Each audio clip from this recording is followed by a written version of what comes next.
Assalamualaikum warahmatullahi wabarakatuh. Perkenalkan, saya Rina Wiani dari SDN Negeri Karadenan, calon guru penggerak Angkatan 9 Kabupaten Sukabumi. Pada video kali ini, saya akan memaparkan koneksi antar materi pada modul 2.2, yaitu pembelajaran tentang sosial dan emosional. Adapun pertanyaan pemantik, yang pertama, apa kesimpulan tentang perubahan pengetahuan, keterampilan, sikap sebagai pemimpin pembelajaran setelah mempelajari pembelajaran sosial dan emosional? Dan pertanyaan pemantik yang kedua, apa kaitan pembelajaran sosial dan emosional yang telah Anda pelajari dengan modul-modul sebelumnya? Berikut adalah penjelasan selengkapnya. Kesimpulan tentang perubahan pengetahuan, keterampilan, sikap sebagai pemimpin pembelajaran setelah mempelajari pembelajaran sosial dan emosional ini yaitu, saya sebagai seorang guru jadi lebih memahami bahwa pembelajaran sosial dan emosional sangat penting untuk menciptakan lingkungan belajar yang aman dan nyaman, agar seluruh individu di sekolah dapat meningkatkan kompetensi akademik dan kesejahteraan psikologisnya atau well-being secara optimal. Hal tersebut dapat dicapai melalui pembelajaran sosial dan emosional berbasis kesadaran penuh atau mindfulness melalui pengajaran eksplisit, integrasi dalam praktek mengajar dan kurikulum akademik, penciptaan iklim kelas dan budaya sekolah, dan penguatan kompetensi sosial dan emosional pendidik dan tenaga kependidikan di sekolah. Kaitan pembelajaran sosial dan emosional yang telah Anda pelajari dengan modul-modul sebelumnya, adanya keberpihakan pada murid.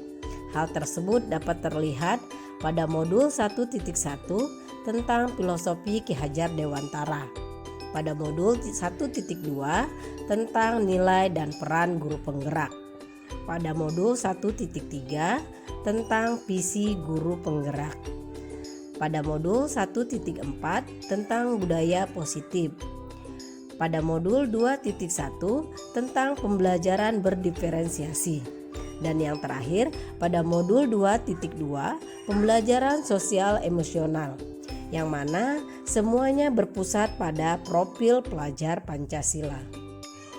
Kaitan pembelajaran sosial emosional dengan filosofi Ki Hajar Dewantara yaitu, melalui pembelajaran sosial emosional, guru dapat menciptakan well-being dalam ekosistem pendidikan di sekolah, sehingga tercipta kondisi nyaman, sehat, dan bahagia bagi murid. Hal ini tentu saja sejalan dengan pemikiran Ki Hajar Dewantara, yakni menuntun kodrat anak agar mencapai kebahagiaan dan keselamatan yang setinggi-tingginya, sehingga anak menemukan kemerdekaan dalam proses belajarnya. Kaitan pembelajaran sosial emosional dengan nilai dan peran guru penggerak yaitu, guru penggerak memiliki nilai-nilai keberpihakan pada murid, reflektif, inovatif, kolaboratif, dan mandiri yang sangat berkaitan dalam mewujudkan pembelajaran sosial emosional. Selain itu, peran guru penggerak untuk mewujudkan kepemimpinan pada murid juga sangat penting dalam pembelajaran sosial emosional. Melalui nilai dan peran tersebutlah, guru pada akhirnya akan dapat menciptakan well-being dalam ekosistem pendidikan di sekolah, sehingga akan tercipta situasi di mana kondisi pembelajaran akan menjadi nyaman, sehat, dan bahagia bagi murid. Kaitan pembelajaran sosial emosional dengan visi guru penggerak yaitu, bahwa melalui pembelajaran sosial emosional yang mengintegrasikan kelima kompetensi sosial emosional, guru dapat mewujudkan visi yang diharapkan, yaitu dapat membentuk karakter murid yang sesuai dengan profil pelajar Pancasila. Selanjutnya, kaitan pembelajaran sosial emosional dengan budaya positif, bahwa melalui pembelajaran sosial emosional yang mengintegrasikan kelima kompetensi sosial emosional, guru dapat mengenali dan memahami emosi masing-masing yang sedang dirasakan, sehingga mampu mengontrol diri dan dapat menerapkan disiplin positif secara baik sesuai dengan kesadaran diri. Selanjutnya, kaitan pembelajaran sosial emosional dengan pembelajaran berdiferensiasi. Bahwa melalui pembelajaran sosial emosional ini, guru dapat melakukan pembelajaran dengan menggunakan beberapa teknik, di antaranya yaitu 1. Identifikasi perasaan, 2. Identifikasi emosi, 3. Menuliskan ucapan terima kasih, dan yang keempat bermain peran dan lain-lain. Sehingga guru mampu menerapkan pembelajaran berdiferensiasi di kelas sesuai dengan kebutuhan belajar murid guna mewujudkan merdeka belajar.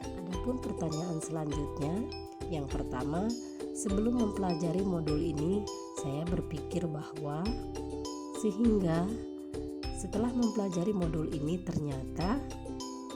Pertanyaan yang kedua, berkaitan dengan kebutuhan belajar dan lingkungan yang aman dan nyaman untuk memfasilitasi seluruh individu di sekolah agar dapat meningkatkan kompetensi akademik maupun kesejahteraan psikologis. 3 hal mendasar dan penting yang saya pelajari adalah. Dan pertanyaan yang ketiga, berkaitan dengan pertanyaan nomor 2, perubahan yang akan saya terapkan di kelas dan di sekolah berkaitan dengan bagi murid-murid dan juga bagi rekan sejawat. Sebelum mempelajari modul ini, saya berpikir bahwa kompetensi sosial emosional siswa akan terbentuk secara alami dengan bertambahnya usia siswa menuju kedewasaan.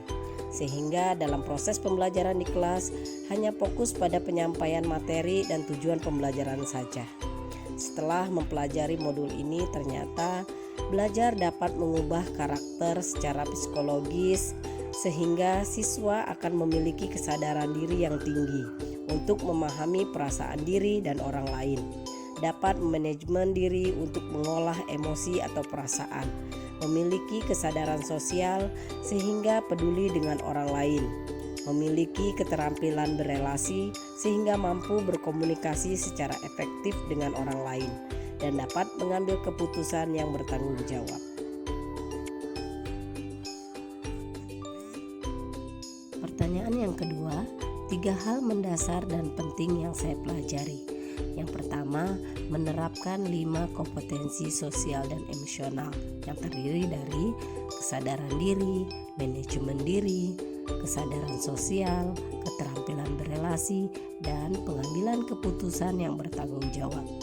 Selanjutnya, menerapkan praktik kesadaran penuh atau mindfulness dengan menggunakan teknik stop, take off breath, observe, dan process atau teknik lain yang sesuai.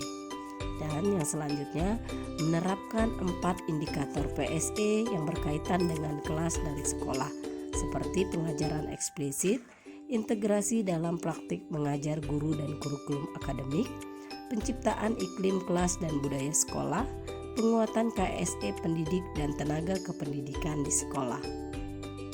Perubahan yang akan saya terapkan di kelas dan di sekolah yaitu yang pertama, perubahan bagi murid dengan memberikan pengajaran eksplisit dalam kegiatan kokurikuler dan ekstrakurikuler. Selanjutnya, melakukan integrasi dalam praktik mengajar guru dalam kurikulum akademik seperti melakukan pembukaan hangat, kegiatan inti yang melibatkan murid. Selanjutnya, menciptakan iklim kelas dan budaya sekolah, melakukan praktik guru dan gaya interaksi dengan murid. Perubahan yang kedua yaitu perubahan bagi teman sejawat. Melalui penguatan KSE, pendidik dan tenaga kependidikan di sekolah dengan memodelkan menjadi teladan bagi guru dan tenaga kependidikan di sekolah. Belajar dengan berbagi baik, praktik baik, dan berkolaborasi dengan cara membuat komunitas praktisi atau komunitas belajar di sekolah dan mengintegrasikan KSE dalam pelaksanaan rapat guru.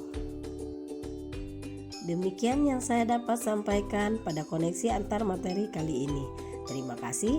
Assalamualaikum warahmatullahi wabarakatuh. Salam guru penggerak.